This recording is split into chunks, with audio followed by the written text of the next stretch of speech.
제가 질문 하나 드리고 말씀 시작하도록 하겠습니다. 사랑하는 성도 여러분, 여러분은 하나님의 인도하심을 받고 계십니까? 만약에 받고 계시다고 한다면 너무 좋은 거죠. 물론 제대로 받고 있는지 아니면 우리가 착각하고 있는지 따져볼 것들이 조금 있기는 하지만 일단 내 자신이 하나님의 인도하심 가운데 있다는 확신이 있다면 정말 좋습니다. 다만 못 받고 계시다면 그건 문제가 될 수 있습니다. 하나님을 왕으로 선포했습니다. 주인으로 선포했습니다. 하나님의 주권과 통치 아래 무릎 꿇었다고 고백을 했습니다. 그런데 하나님의 인도하심을 못 받는다? 이건 문제가 있는 거죠. 심각합니다. 그래서 이렇게 묻고 싶습니다. 하나님께서 인도를 안 하시는 걸까요? 아니면 우리가 하나님의 인도하심을 거절하는 걸까요? 눈치를 못 챘던 간에 아니면 내 주관이 너무 강해서 본의 아니게 하나님의 뜻이 아니라 내가 하고 싶었던 대로 살았던 간에 정말로 우리가 혹시나 하나님의 뜻을 거절하고 있지는 않은가, 그렇게 여쭙는 겁니다. 오늘 본문 말씀 보시면서 그 이야기를 나눠보도록 하겠습니다. 사사기 3장 12절만 같이 봅니다. 같이 읽겠습니다. 시작. 이스라엘 자손이 또 여호와의 목전에 악을 행하니라. 이스라엘 자손이 여호와의 목전에 악을 행함으로 여호와께서 모압 왕 에글론을 강성하게 하사 그들을 대적하게 하시매. 오늘 본문은요, 두 번째 사사 에훗에 관한 이야기입니다. 에훗의 이야기를 소개하고 있는데요, 엄밀히 따지면 에훗의 이야기는 아니고 에훗을 통해서 역사하시는 하나님의 이야기입니다. 여러분, 이 부분을 꼭 기억해 주시기를 부탁드립니다. 물론 다 아시는 이야기입니다. 제가 워낙 강조했었어야죠. 이걸 모를 리가 없죠. 그런데 그냥 알고 있는 것하고 우리가 의지적으로 기억하려고 노력하고 있는 것하고는 많이 다르니까 여러분들에게 부탁드리는 겁니다.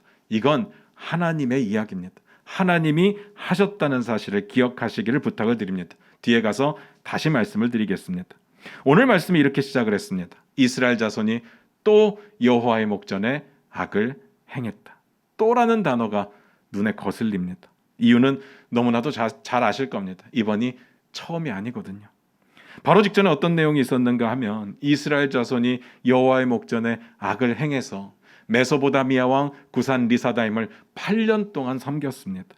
하나님의 백성인데 쪽팔리게 이런 근본도 없는 이방 민족을 8년 동안을 섬겼습니다. 이게 뭡니까? 안 그렇습니까? 그리고 고생은 또 얼마나 했습니까? 그런데 또입니다. 정말 또요? 라고 묻고 싶은 심정입니다. 어떻게 또요? 라고 묻고 싶은 심정이에요. 그 정도 수치당했으면 저 같은 뭔가 배웠을 것 같은데, 분명히 뭔가 배웠어야 했는데 그러지 못했습니다. 어쩜 이렇게 한결같이 같은 죄를 반복할 수 있겠습니까? 가슴 아프죠. 그러니까 우리는 계속해서 패턴을 이야기할 수밖에 없고요, 계속해서 패턴을 기억해야 되는 겁니다. 보시기 바랍니다. 이스라엘 자손이 여호와의 목전에 악을 행했습니다. 무슨 악을 행했을까요? 뭔 악을 행했어요? 오늘 본문에 보니까 어떤 악을 행했는지에 대해서는 나오지는 않는데, 다만 우리가 패턴을 아니까 뻔합니다. 패턴 보면 알 수 있잖아요. 지난주하고 비슷했을 겁니다. 안 그렇습니까? 지난주에 어떤 내용이 있었습니까? 이스라엘 자손들이 자기들의 하나님을 잊어버리고 너의 민족의 신, 가짜 신 바알과 아세라들을 섬겼습니다. 그러니까 이번에도 안 나와 있지만 그거 했을 겁니다. 왜요? 반복되는 패턴이니까. 그런 의미에서 우리 패턴 한번 점검해 볼까요? 첫 번째 뭡니까? 이스라엘의 범죄. 두 번째는요, 하나님의 징계. 세 번째는요, 이스라엘의 회개, 부르짖음. 네 번째는 하나님께서 사사를 선택하시고 구원하시고, 마지막은 평화 그리고 망각이라고 했습니다. 이 패턴이 계속해서 반복될 겁니다. 그러니까 행여나 사사기의 이야기를 보시다가 어떤 한 패턴이 사라져 있다고 해도, 때로는 설명이 많이 부족하다고 해도 그냥 이 패턴 안에서 상상을 해보시면 크게 틀리지는 않을 겁니다. 다시 본문으로 돌아가서요. 3장 12절 13절을 보겠습니다. 같이 읽습니다. 시작. 이스라엘 자손이 또 여호와의 목전에 악을 행하니라. 이스라엘 자손이 여호와의 목전에 악을 행함으로 여호와께서 모압 왕 에글론을 강성하게 하사 그들을 대적하게 하시매, 에글론이 암몬과 아말렉 자손들을 모아 가지고 와서 이스라엘을 쳐서 종려나무 성읍을 점령한지라. 우리가 패턴에 맞춰서 하나하나 점검을 좀 해보겠습니다. 첫 번째는 이스라엘 자손의 범죄라고 했습니다. 이건 앞에서 말씀을 드렸고요. 그리고 두 번째는 하나님께서 이스라엘을 징계하셨습니다. 그런데 여기서 조금은 주목해 봐야 될 것은 오늘 본문의 내용이 지난주하고는 상황이 조금 다릅니다. 제가 하나님의 징계는 뭐라고 말씀을 드렸었는가 하면 이스라엘 백성들이 하나님의 말씀에 불순종해서 가나안 땅에 남겨놓았던 이방 민족들이 그들의 옆구리에 가시가 되고 그들의 신들이 올무가 된다고 했었습니다. 그런데 이번엔 아닙니다. 이번에는요, 하나님께서 사용하신 도구가, 징계의 도구가 모압이라는 나라였습니다. 생뚱맞습니다. 사실 모압은요, 가나안 땅에 살지 않거든요. 그런데 갑자기 모압이 나왔습니다. 이 모압이 어떤 나라인가, 어떤 민족인가를 알기 위해서는 정말 거슬러 올라가서 그 근원을 찾아봐야 됩니다. 아브라함의 조카 롯이라고 하는 사람이 있었습니다. 아브라함도 복을 받고 조카 롯도 아브라함과 함께 있다 보니까 복을 받고 아브라함의 재산도 늘어나고 롯의 재산도 늘어나고 그러다 보니까 아브라함의 일꾼하고 롯의 일꾼이 막 싸우는 겁니다. 그러니까 아브라함이 그렇게 이야기를 합니다. 우리 싸우지 말자. 우리 가족인데 싸우지 말자. 야, 네가 좋은 것을 택해라. 네가 좌하면 나는 우할 거고 네가 우하면 내가 좌할 거다. 멋지지 않습니까? 아브라함은 대인배죠. 그때요, 롯이 눈을 들어 딱 보니까 소돔 땅이 너무 좋아 보이는 겁니다. 막 목초지가 펼쳐져 있고 강이 있고 누가 봐도 소돔 땅이 좋았습니다. 그래서 정말 따져보지도 않고 그냥 소돔 땅을 결정했습니다. 저기가 내 땅이구나. 그런데 그 땅은요, 죄악된 땅이었습니다. 죄악이 넘쳐나는 땅이었습니다. 그래서 결국은요, 얼마 못 가서 그 땅을 멸망시키게 됩니다. 하나님께서. 다행히 롯은요, 아브라함의 조카였기 때문에 아브라함 때문에 구원을 얻습니다. 그때 롯의 두 딸이 아버지를 상대로 범죄합니다. 내용이 흉측해서 제가 그 자세한 내용은 여러분들에게 설명드릴 수는 없겠고요. 그 범죄함으로 생겨난 민족이 모압과 암몬이었습니다. 그 모압이 이스라엘을 공격하게 되리라 어느 누구도 상상할 수 없었습니다. 친척인데요. 멀지만 친척인데 어떻게 싸웁니까? 뿐만 아니라 그냥 친척이라서도 그럴 수 있지만 이게 역사적으로 보면요, 모압은요, 그럴 만한 능력이 안 됐습니다. 아무리 이스라엘이 힘이 없어도 모압 입장에서 이스라엘 상대로 공격해서 침략한다? 그럴 수는 없었습니다. 그런데 그들이 침략했다는 것이 오늘 이야기죠. 두 가지 이유가 소개됩니다. 하나는 12절 끝에 뭐라고 되어 있습니까? 여호와께서 모압 왕 에글론을 강성하게 하셨기 때문에. 그리고 다른 하나의 이유는요, 13절 앞부분에 에글론이 암몬과 아말렉 자손을 모아가지고 왔다고 했습니다. 그러니까 공격이 가능했죠. 하나님께서 강성하게 하신 것만으로도 분명히 이겼을 거예요. 근데 모압 왕 에글론이 하나님의 뜻이 뭔지는 잘 모를 거 아닙니까? 그냥 이런 느낌일 거예요. 모압 왕 에글론의 입장에서 갑자기 자기네 나라가 막 힘이 생기는 겁니다. 야, 뭐지? 야, 이 정도 힘이면 이스라엘도 쳐불 수 있겠는데? 그런데 불안합니다. 그러니까 가까이 있는 암몬 족속하고 가까이 있는 아말렉 자손을 막 꼬드기는 겁니다. 우리 같이 들어가자. 한번 해볼만 하지 않겠느냐? 그 정도의 느낌입니다. 모압과 암몬은요, 항상 짝을 이루죠. 롯의 두 딸이 범죄에서 생겨난 족속들이니까. 앞에서 말씀드렸습니다. 어쨌든요, 저는 오늘 이야기를 읽는데 자존심이 많이 상합니다. 어쩌다 이 지경까지 왔을까? 그래도 이스라엘이 하나님의 백성인데, 그래도 이스라엘이 선택받은 하나님의 자손들인데, 하나님의 백성들인데 어떻게 하다가 이리 치이고 저리 치이고 그럴까? 지금 제 마음이 그렇거든요. 이 코로나가 뭐라고? 이렇게 휘둘리고 저렇게 휘둘리고 한마디에 움직이고 한마디에 움츠러들고 왜 이렇게 됐을까? 제 마음속에 그런 생각이 드는 거죠. 어쨌든요, 그들의 모습을 보면서 마음속에 좀 답답함이 있습니다. 어떻게 하다가 모압과 암몬에게 침략을 받았을까? 근데 더 기분이 나쁜 것은 그들 가운데 아말렉 자손이 함께했다는 겁니다. 짜증이 나죠. 여러분, 아말렉 자손이 어떤 민족인지 기억나십니까? 하나님이요, 진짜 싫어하셨던 민족입니다. 전쟁을 할 때요, 그래도 기본적인 도리라고 하는 게 있는데 이 아말렉 자손은 그런 게 없어요. 염치라는 게 없습니다. 이들이 어떻게 이스라엘을 공격했는가 하면 이스라엘 자손들이 이동을 하는데 피곤해서 지쳐서 뒤로 뒤처져 있었던 약한 자들을 뒤에서 공격했습니다. 하나님 딱 싫어하는 스타일이에요. 이런 사람들을 싫어합니다. 그래서 진멸하라고 했습니다. 사람들의 기억 속에 기억도 못하게 없애버리라고 했습니다. 그런데 오늘 보니까요, 모압 왕 에글론이 암몬도 데리고 오고 아말렉도 데리고 와서 이스라엘을 쳐들어왔습니다. 이 내용을 보는데 기분이 상해요. 자존심이 상하더라고요. 어떻게 하다가 이 지경까지 왔을까? 어쨌든 사실은 사실이니까 모압 왕 에글론이 쳐들어왔습니다. 그리고 가나안의 종려나무 성읍을 점령했다고 나옵니다. 진짜 수치스러운 상황입니다. 종려나무 성읍이 어딘가를 곰곰이 고민을 해봤는데 학자들마다 조금 의견은 분분하지만 보통 종려나무 성읍을 여리고라고 바라봅니다. 여리고가 완전히 멸망을 당했잖아요. 그때 여호수아가 뭐라고 이야기를 했었는가 하면요, 여기다가 아무것도 세우지 마라, 여기는 저주받았다 라고 이야기를 하죠.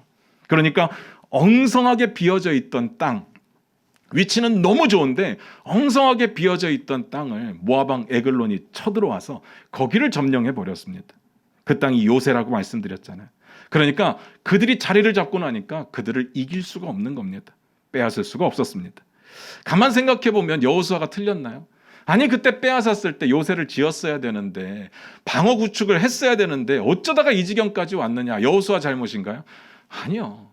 이건요, 하나님 앞에 불순종했던 이스라엘의 잘못이에요. 자꾸 초점을 다른 쪽으로 돌리면 안 된다는 것을 기억해 주시기를 부탁드립니다. 그리고 그 다음 구절에 뭐라고 되어 있습니까? 14절에 같이 읽겠습니다. 시작. 이에 이스라엘 자손이 모압 왕 에글론을 18해 동안 섬기니라. 이에 이스라엘 자손이 모압 왕 에글론을 18년 동안 섬겼습니다. 그 하찮은 모압 왕 에글론을 18년 동안이나 섬겼습니다.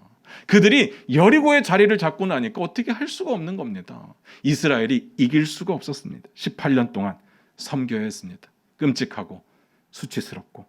여기까지 이해가 되십니까? 자, 그 다음 세 번째가 뭡니까? 이스라엘 자손의 회개 혹은 부르짖음. 3장 15절 같이 보겠습니다. 같이 읽겠습니다. 시작.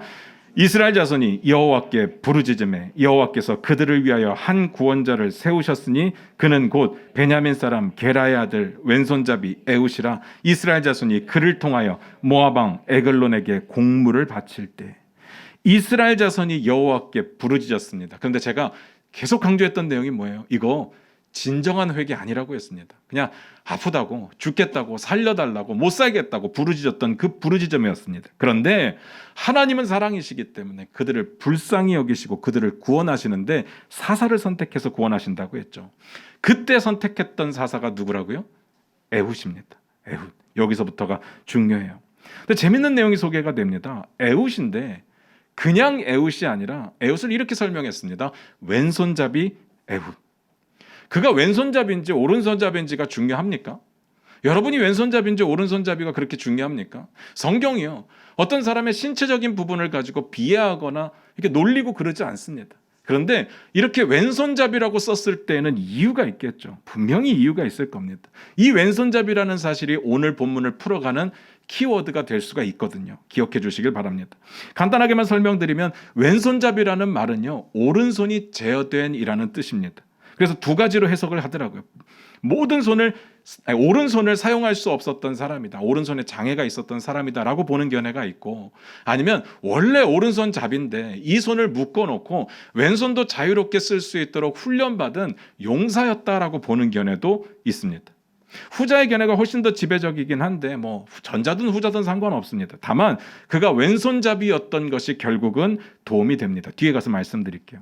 방금 우리가 봤던 15절에서 하나님께서 에훗이라는 사람을 선택하셨어요. 그리고 이스라엘 자손이 에훗을 통해서 에글론 왕에게 공물을 바쳤다고 되어 있습니다. 여기서 좀 짚고 넘어가고 싶은 부분이 생겼습니다. 이 내용 안에서만 보면 어쨌든 에훗이 이스라엘 최고의 지도자까지인지는 모르겠지만 그래도 이스라엘을 대표하는 사람인 것은 맞는 것 같아요. 그러니까 이스라엘을 대표해서 그가 물건을 가지고 모압 왕에게 바치겠죠. 그리고 뒤에 내용을 보면요, 이 에훗이 이스라엘 군사들을 이끌고 결국 공격을 해서 이기는 장면이 나오기 때문에 그가 최고 지도자인지는 모르겠지만 대표하는 사람인 것은 분명합니다. 그런데 제가 궁금한 건 그거예요. 하나님께서 그를 사사로 선택하셨기 때문에 그가 대표가 되었는가? 아니면 그가 원래 대표였기 때문에 하나님께서 그를 선택하셨을까? 이게 왜 궁금한가 하면요, 에훗이라는 사사가 자기가 하나님께 선택받은 사사라는 것을 알고 있었을까? 이 부분이 궁금한 겁니다. 그가 알고 있었고 인지하고 있었을까? 아니면 전혀 이해하지 못했을까? 이게 궁금하더라고요. 성경을 보니까 그런 내용이 없어요. 그냥 하나님이 선택하셨다, 끝입니다. 그 다음 내용이 없어요. 여러분들도 혹시 이 부분을 좀 고민해 보시면서 그 다음 내용에 접근해 보실 수 있었으면 좋겠습니다. 사사기 3장 16절부터 20절 같이 보겠습니다. 같이 읽겠습니다. 시작. 에훗이 길이가 한 규빗 되는 좌우에 날선 칼을 만들어 그의 오른쪽 허벅지 옷 속에 차고 곡물을 모압 왕 에글론에게 바쳤는데 에글론은 매우 비둔한 자였더라. 에훗이 곡물 바치기를 마친 후에 곡물을 메고 온 자들을 보내고 자기는 길갈 근처 돌 뜨는 곳에서부터 돌아와서 이르되 왕이여 내가 은밀한 일을 왕에게 아뢰려 하나이다 하니 왕이 명령하여 조용히 하라 하매 모셔선 자들이 다 물러간지라. 에훗이 그에게로 들어가니 왕은 서늘한 다락방에 홀로 앉아 있는 중이라. 에훗이 이르되 내가 하나님의 명령을 받들어 왕에게 아뢰릴 일이 있나이다 하매 왕이 그의 좌석에서 일어나니.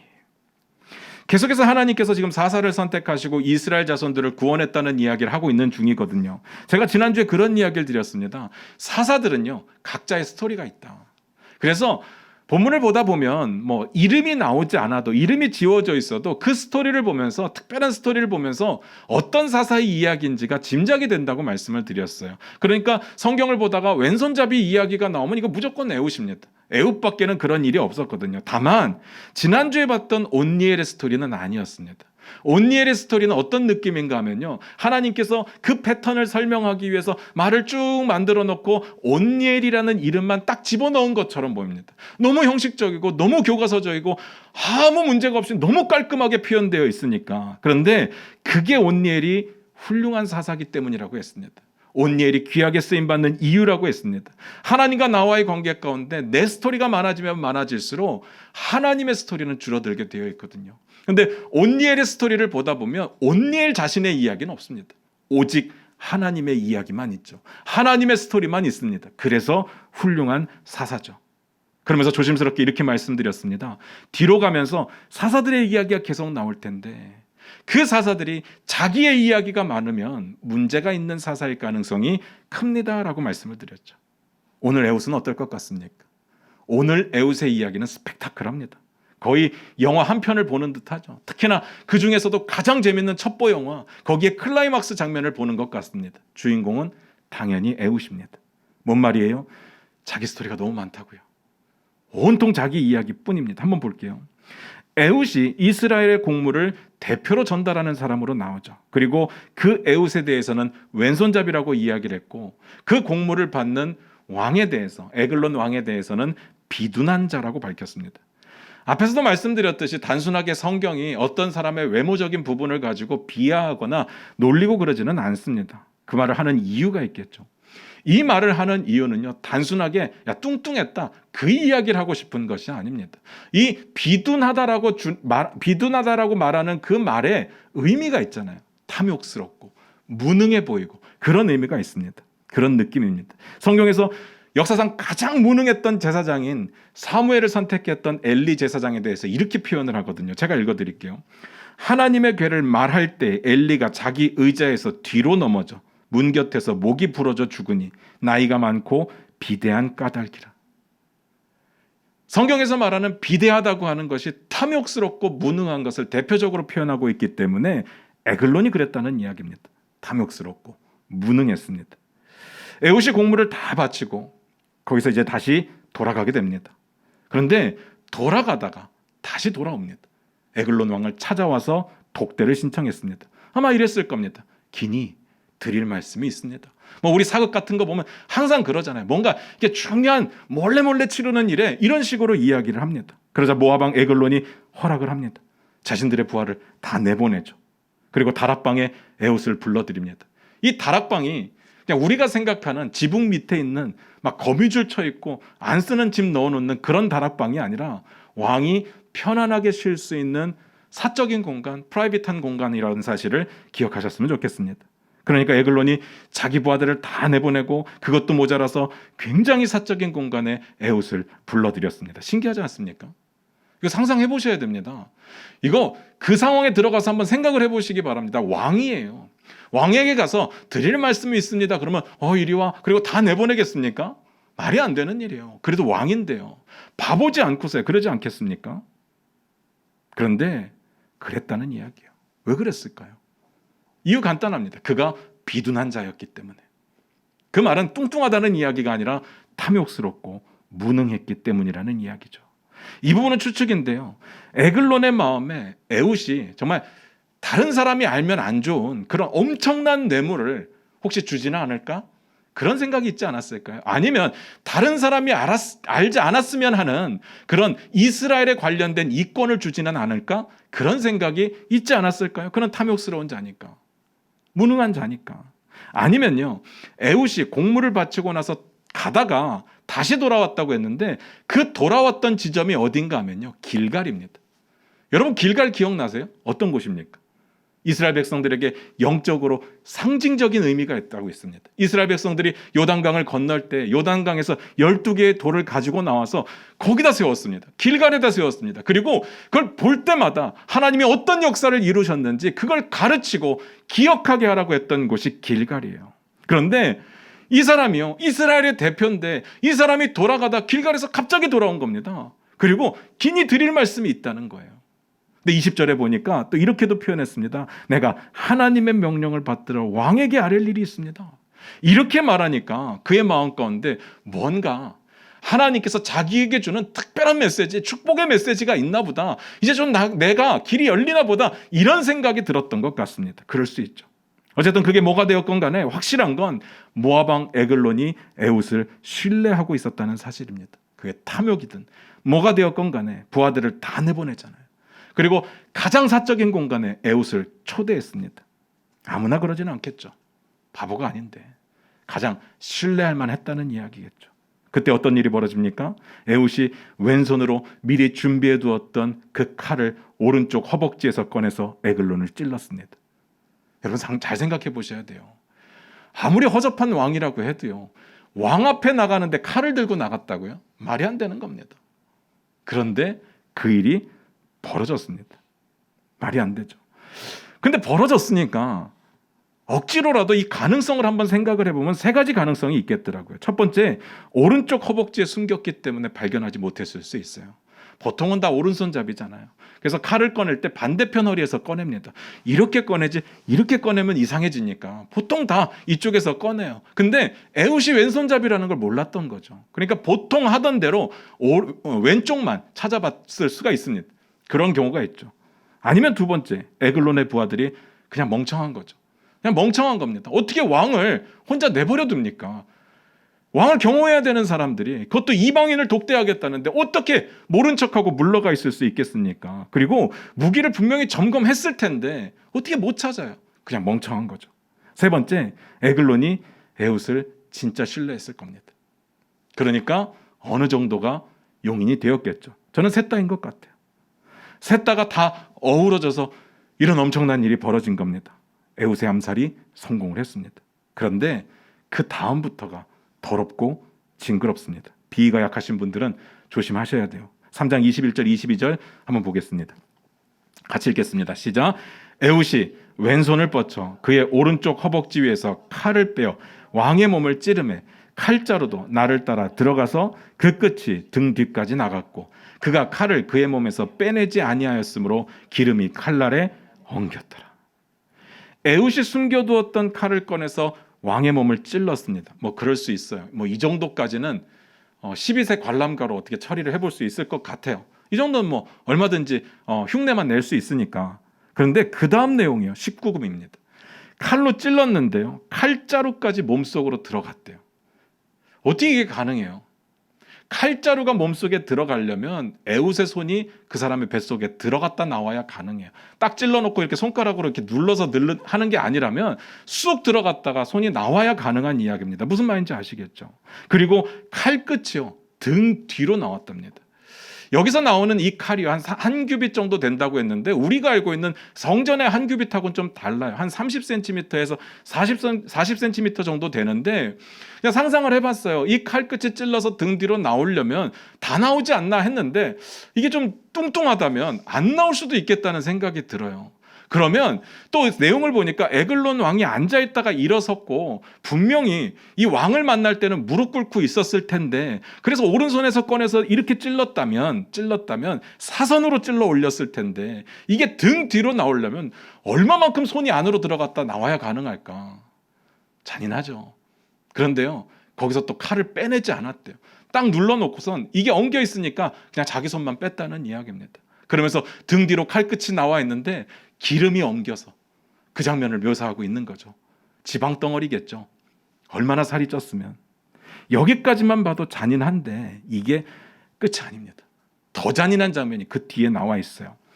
칼을 꺼내지 않았는데 성경에 보니까 충격적인 내용이 기록되어 있습니다. 그 다음 뭐라고 되어 있습니까? 성경에는 내용이 없어요. 근데 원어를 보시면 그 다음 구절에 하나가 더 있는데 킹 제임스 버전에서는 그 부분을 소개했더라고요. 그리고 더러운 게 나왔다. 이렇게 되어 있습니다. 더러운 게 뭘까요? 뻔하죠. 뭐 내장 기관을 보면서 더럽다고 이야기하지는 않을 테니까 그 내장 기관에 소화되었는데 아직 배설되지 않았던 그 물질들이 남아 있었다는 이야기겠죠. 쉽게 표현해서 안 싼 똥이 나왔다는 이야기일 겁니다. 그러니까 그 다음 장면이 이해가 되는 거예요. 에훗은요, 에글론 왕을 죽이고 다락문을 잠가버리고 도망을 갔어요. 24절 같이 볼까요? 같이 읽겠습니다. 시작. 에훗이 나간 후에 왕의 신하들이 들어와서 다락문들이 잠겼음을 보고 이르되 왕이 분명히 서늘한 방에서 그의 발을 가리우신다 하고, 왕의 신하들이 시간이 너무 길어지니까 와봤겠죠. 진작에 왔었어야 되는데 멍청하니까 늦게 온 거예요. 너무 늦었어요. 근데 거기서 또 다락문들이 잠겼음을 보고 왕이 분명히 그 발을 가리우신다 이렇게 판단을 하고 또 돌아간 거예요. 왕의 발을 가리운다는 말은 큰 일을 본다는 말을 굉장히 격조 높게 표현한 겁니다. 왜 이런 식으로 표현하는지 저도 잘 모르겠어요. 상상을 해보니까 옷을 이렇게 벗으면 발이 가리워지잖아요. 그래서 이렇게 표현하지 않았을까? 뭐 왕이 똥 싸고 있다 이렇게 표현할 수는 없는 거잖아요. 그래도 좀 뭔가 왕인데 좀 높여줘야 되니까 이렇게 표현하지 않았을까? 근데 궁금한 건 왜 그렇게 생각했냐는 거예요. 여기는 원래 왕이 쉴 때 들어가는 사적인 공간입니다. 서늘한 곳이에요. 그런데 문이 잠겨 있다고 해서 큰일을 본다? 왜 이렇게 접근을 해요? 이유는 하나밖에 없죠. 더러운 게 나왔으니까. 냄새가 가득했으니까. 어디로요? 그건 상상에 맡길게요. 제가 귀하게 자라가지고 이걸 상상하다 보니까 속이 메스꺼워가지고 잘 상상을 못하겠어요. 어쨌든 도망간 에훗은 이스라엘을 다시 이끌고 돌아옵니다. 3장 26절부터 29절입니다. 같이 읽겠습니다. 시작. 그들이 기다리는 동안에 에훗이 피하여 돌 뜨는 곳을 지나 스이라로 도망하니라. 그가 이르러 에브라임 산지에서 나팔을 불매 이스라엘 자손이 산지에서 그를 따라 내려오니 에훗이 앞서가며 그들에게 이르되 나를 따르라. 여호와께서 너희의 원수들인 모압을 너희의 손에 넘겨주셨느니라 하매 무리가 에훗을 따라 내려가 모압 맞은편 요단강 나루를 장악하여 한 사람도 건너지 못하게 하였고 그때 모압 사람 약 10,000명을 죽였으니 모두 장사요 모두 용사라 한 사람도 도망하지 못하였더라. 10,000명을 죽였다고 나왔는데 제가 말씀드렸어요. 이 10,000명이 진짜 카운트 10,000명이 아니라고 했습니다. 많이 죽였다, 다 죽였다 그런 뜻이겠죠. 한 사람도 도망을 못 갔다고 했으니까 드디어 이스라엘 자손이 구원을 받았습니다. 그 다음 뭡니까? 평화. 3장 30절 같이 볼까요? 같이 읽겠습니다. 시작. 그날에 모압이 이스라엘 수하에 굴복하며 그 땅이 80년 동안 평온하였더라. 80년이면 꽤 길죠. 제가 이 평화의 기간이 점점 줄어든다고 했는데 여기서 늘어나요. 근데 앞으로 가면 점점 줄 겁니다. 오늘 두 번째 사사의 이야기도 우리가 봤던 패턴 그대로를 따르고 있습니다. 그렇다면 여기서 우리가 배워야 되는 교훈은 분명할 겁니다. 이 에훗이라는 사람이 머리가 너무 좋아서 작전을 잘 짰다? 그건 아닐 거예요. 에훗이라는 사람이 엄청 용감해서 모압 왕을 혼자 가서 무찔렀다? 그런 이야기도 아닐 겁니다. 에훗이 굉장히 리더십이 좋아가지고 이스라엘 백성들을 다 이끌고 내려왔다? 그런 이야기도 아닐 겁니다. 그럼 무슨 이야기겠습니까? 하나님께서 이스라엘을 구원하셨다. 그 이야기를 하려고 하는 거예요. 그런데 그 이야기를 하려고 하는데 에훗의 이야기가 왜 이렇게 길어요? 너무 길잖아요. 생각해 보셨습니까? 제가 말씀드렸습니다. 내 스토리가 길어지면 길어질수록 하나님의 스토리는 줄어들 수밖에 없다고 말씀드렸어요. 내 의가 드러나면요, 하나님의 은혜는 줄어들 수밖에 없거든요. 그러면서 궁금한 게 생겼습니다. 이거 진짜 하나님이 하신 거 맞나? 이거 진짜 하나님이 하신 거 맞을까? 하나님이 하신 거라면 저는 이해가 안 가는 부분이 있어요. 차라리 에훗이 했다고 했으면 좋겠어요. 그래야 받아들일 수 있는 부분이 있어요. 어떤 부분인가 하면요, 전쟁을요 이런 식으로 해도 되나요? 전쟁에서 이기기 위한 것이라면 수단과 방법을 가리지 않고 이기면 되는 건가요? 여러분 어떻게 생각하십니까? 사람들이 보면요, 세상 사람들이 보면 에훗에 대해서 머리가 좋다, 지략이 뛰어나다, 용감하다 그렇게 말할 수 있는데 정말 이게 하나님의 방법이었을까? 여러분 어떻게 생각하십니까? 이거 의심해 볼 만하잖아요. 에훗이요, 전쟁 중에 나가 있는 장수니까 칼 숨길 수 있죠. 왕을 속일 수 있습니다. 그 정도까지는 할 수 있어요. 전쟁은요, 속고 속이는 것이 비일비재해요. 그런데 뭐가 문제냐, 뭐가 거슬리느냐? 에훗이 에글론의 신뢰를 받고 있었다고요. 사람의 마음이 온전히 그에게 가 있었다는 이야기입니다. 그런데 그를 속이고 뒤통수를 친 거예요. 그리고 내용을 보다 보니까 에훗이 말하는 것 중에 하나님을 이용한 거짓말이 있어요. 이것도 말이 안 되잖아요. 이게 어떻게 하나님의 방식이겠냐고요. 목적이 좋으면 다 되는 거예요. 제가 우리 청년들에게 가끔 이렇게 당부하는 내용들이 있습니다. 전도가 우리에게 주어진 사명이 맞아요. 지상 명령이에요. 그런데 전도만을 위해서 사람의 마음을, 관계를 이용하지 마라. 그런 이야기를 합니다. 우리가 전도 대상자 찾아야 되고 그들을 위해서 기도해야 되고 때가 되면 복음 전해야죠. 그런데 사람 관계가 오직 전도만을 위해서 만들어지는 관계다? 이건 말이 안 되는 겁니다. 처음에 엄청 잘해줘요. 막 연락도 하고 밥도 사주고 이제 때가 무르익었다고 생각하면 이제 교회 가자, 복음을 전하죠. 그런데 잘 될 때도 있지만 안 될 때도 있어요. 최악의 경우는 어떤 경우입니까? 너 이런 식으로 할 거면 나한테 연락하지 마. 그러죠. 그러면 우리 어떻게 합니까? 알겠어. 빠이. 딴 사람 찾죠. 그리고 딴 사람 물색하고 또 잘해주고 관계 쌓고 어느 때가 됐다 그러면 복음 전하고. 그렇게 끝내버리면요, 전도를 위해 만드는 관계를 이용하는 것밖에는 안 되는 거예요. 여러분 입장을 바꿔서요, 이단들이 우리에게 그렇게 접근한다고 한번 생각을 해보세요. 섬뜩하죠. 섬뜩합니다. 충격적이죠. 근데 우리는 그렇게 한다고요? 말이 안 되죠. 진심이어야죠. 전도 대상자를 사랑할 수 있었어야죠. 안 그렇습니까? 관계를 이용하고 신뢰를 이용하고 안 됩니다. 예수님께서 제자들에게 원한 게 뭐예요? 먼저 본을 보이셨잖아요. 예수님께서 자기 사람들을 사랑하실 때 끝까지 사랑하셨다. 성경에 그렇게 기록되어 있습니다. 그리고 나서 뭐라고 이야기해요? 내가 너희에게 본을 보여준 것은 너희도 이와 같이 하려 함이라. 서로 사랑하라. 이로써 모든 사람이 너희가 내 제자인 줄 알리라. 전도만 하라고 하진 않으셨거든요. 그들을 사랑하고 섬기라고 말합니다. 여러분 하나님 나라가 뭐예요? 하나님의 주권과 통치를 내 삶의 자리에 살아내는 건데 어떤 식으로요? 어떤 모습으로요? 하나님이 원하시는 게 뭔데? 사랑이잖아요. 그러면 사랑해야죠. 사랑을 이용하는 것은 안 됩니다. 우리 주님의 최후의 명령이 뭡니까? 새 계명을 너희에게 주노니 서로 사랑하라. 그거 아닙니까? 오늘 에훗이 전쟁에서 꼭 이겼어야 됩니다. 그래야 이스라엘 자손들이 구원받을 수 있어요. 그들의 고통이 18년 동안 너무나도 힘들었기 때문에 구원받아야 돼요. 그런데 이 방법밖에 없었을까요? 한 왕의 신뢰를, 그가 못된 왕이든 좋은 왕이든 그런 거 따지지 말고 한 왕의 신뢰를 이용해서 뒤통수 치는 거 잘 생각해 보시기 바랍니다. 제가 앞에서 던진 질문이 있었어요. 에훗이 자기가 선택받았다는 사실을 알았을까요? 알았다고 치고, 그러면 이 전쟁을 향한 하나님의 뜻이 무엇인지 분명히 알았을까요? 저는요 이렇게 생각합니다. 알았다면 굳이 이 방법을 선택했을까요? 이런 잔인한 지략을 쓸 필요가 있었을까요? 저는 없다고 생각해요. 앞에서 말씀드린 대로 원래 모압은요 엉성한 나라예요. 엉성한 백성들이에요. 왕이 아무리 욕심이 난다고 어떻게 이방 사람을 독대를 합니까? 경원도 없이. 근본이 없어요. 나라 같지도 않은 나라입니다. 그의 경원들은 뭐 했어요? 어떻게 왕의 곁을 떠나라고 한다고 떠나요? 지금 이방 사람 만나고 있는데. 그리고 비둔한 왕 한 명이 쓰러졌을 때 어떻게 모압 군사들이, 성경에 보니까 그들이 모두 장사요, 모두 용사라고 되어 있는데 한 방에 무너질 수가 있습니까? 애초에 엉성했어요. 엉성한 나라예요. 문제는 그런 엉성한 나라의 지배를 받고 있는 이스라엘이 더 엉성한 상태였다는 게 문제인 거죠. 그들은 깨닫지 못했습니다. 그들이 자기네들의 상대가 안 된다는 거. 왜요? 두려움이 커지면 정상적인 판단이 안 되거든요. 왜 그런 일이 벌어지느냐? 범죄함 때문에. 하나님의 도우심을 보지 못했던 것뿐이죠. 그리고 나서 하나님께서 도저히 도저히 이스라엘 백성들이 가망이 없으니까 이 치사한 방법이 아니고서는 이스라엘을 구원할 방법이 없었을까요?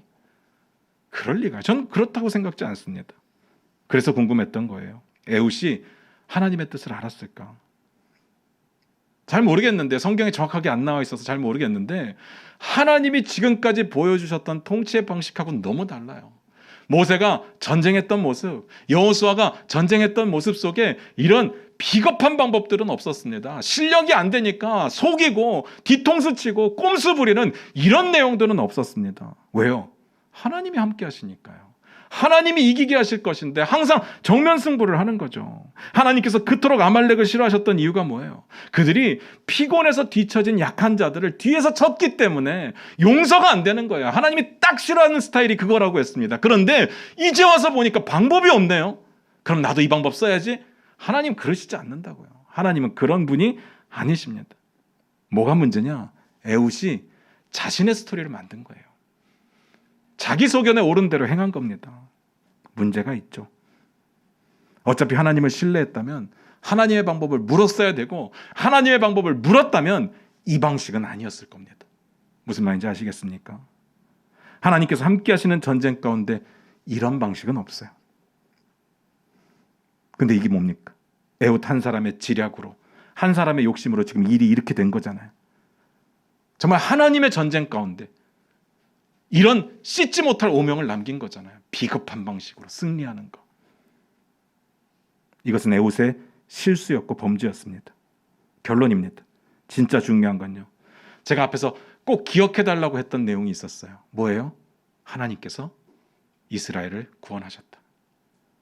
이 말도 안 되게 망쳐놓은 에훗의 실수를 하나님이 선으로 바꾸셨습니다. 이건 에훗의 스토리가 아니라 하나님의 스토리인 거예요. 에훗의 스토리는 세상에선 인정받을 수 있어요. 근데 하나님의 이름에는 도움이 안 되죠. 근데 하나님이 선으로 바꾸셨습니다. 18년 동안 비둔하고 탐욕스럽고 무능한 왕을 섬기면서 고통받던 이스라엘 자손이 불쌍해서 그들을 구원해 주셨습니다. 하나님이 하신 거예요. 하나님의 사랑이고 하나님의 은혜고 하나님의 자비고 하나님의 긍휼이에요. 어떻게 갑자기 모압의 용사와 장수들을 한 방에 무너뜨려요? 비둔한 왕 한 사람 죽었다고요? 말이 안 돼요. 잘 생각해 보시면 에훗이 뭐 왼손잡이건 칼이든 숨기든 뭐하든 그 내용 다 뺐어도요, 이겼을 거예요. 저는 그렇게 믿습니다. 아니, 없었어야 되는 내용이죠. 잘 들으시기 바랍니다. 그 더럽고 치사한 방식을 하나님이 인정하셨다는 이야기가 아닙니다. 그 잘못된 상황 가운데, 일이 꼬여버린 상황 가운데 하나님이 뒤집어 엎으셨다는 이야기입니다. 그래서 이스라엘을 구원해내셨습니다. 우리는 어디서부터 어디까지 하나님께서 개입하셨는지 구분하기 힘들 때가 있어요. 그리고 어디까지 하나님께 맡겨야 되고 어디까지 내가 일해야 되는지 구분이 안 될 때가 분명히 있습니다. 그런데요, 분명한 것 하나는 있습니다. 죄는 안 돼요. 불법이고 탈법이고 편법이고 하나님 나라를 위해서 죄는 안 됩니다. 어울리지 않아요.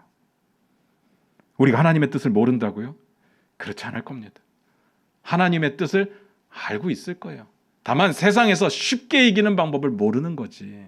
세상에서 내가 편안한 방법을 모르는 거지 하나님의 뜻을 모르는 건 아닐 거예요. 하나님의 뜻대로 하면 질 것 같으니까 그 방법 아니었으면 하는 거지 하나님의 뜻을 모르지는 않을 겁니다. 말씀 마무리 짓겠습니다.